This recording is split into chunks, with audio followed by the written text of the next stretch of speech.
balanya nikmat. Kemudian balanya nikmat bahkan oleh para ulama-ulama ini juga doa juga bala.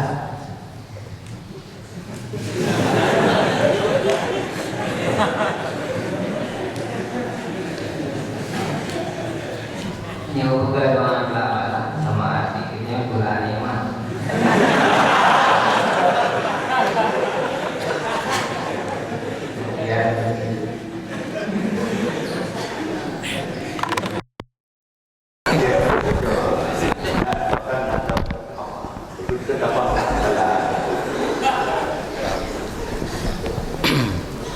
Balanya nikmat kan dalam arti kata memang hakikat balanya nikmat, tapi anggapan iktikad dari para aulia Allah balanya nikmat, wujud bala tapi wujudnya gimana kan nikmat tapi wujud bala. Yang kembali kepada tingkatan manusia lagi yang ada perah baru, karena manusia na ibad, na zuhad, na muridin, na salikin, na arifin, na wasilin. Letak tingkatan hamba-hamba.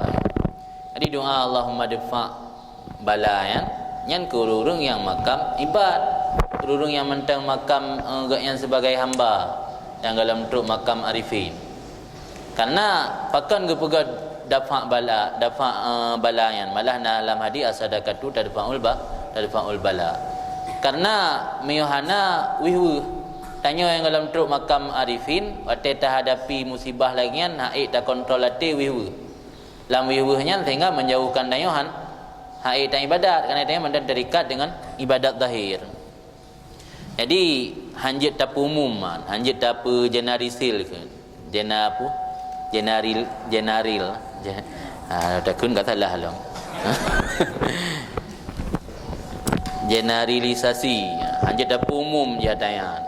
Jadi adalah kalian tingkatan balanyo ge anggap nikmat nyan kururung yang katruk tingkatan lagi nya. Mio kurung awam no walam dente. Me ikhlas mentang ge bagi lang kitam. Dia nak ikhlasul awam, nak ikhlasul khawas, nak ikhlasul khawasil khawas. Nah tingkatan je lagi puasa. Nanti tinggal long jelaskan lanjutan kalam iku mau ke ikhlas nak bagi lain. Berarti lagi posisi balanyo ge anggap kabo nikmat. Dia tak kalian cerita-cerita benar mandum berarti aulia yang urungan asau kabeh dulu ditanya ngan sakit ulai hidup mentang tak minta je bodrek hana tanggapnya nikmat. Berarti bak tanya nya kalau kira nikmat nembalayan sehingga kananya kalau tak kira nikmat maka boleh lagi doa berpuji'u tanya. Jadi hanya dah pegah doa tulak bala dengan doa tulak nikmat. Beda tingkatan ni. Mungkin menang kira-kira sebab ajaran dah tahunya kalian hanjit tak fahami secara umum. Nah yang kadang-kadang kurung tertentu mentah.